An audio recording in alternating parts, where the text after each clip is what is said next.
Si Ashley ay isang empleyado sa Medelius Company, pero kahit alam niyang 8 AM siya dapat dadating, nahuhuli pa rin siya.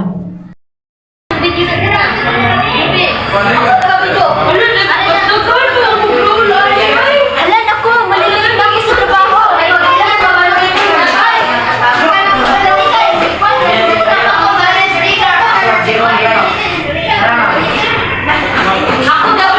A few moments later.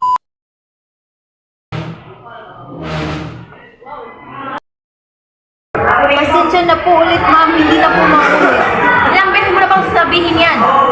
Ang pasensya, hindi ka na kailangan nandito. Ito na yung termination letter mo. Umalis ka na. Sana lang matuto na siya sa pagkakamali niya. Ano mo? Dahil sa pagiging iresponsable ni Ashley sa trabaho, tinanggal siya ng kanyang amo.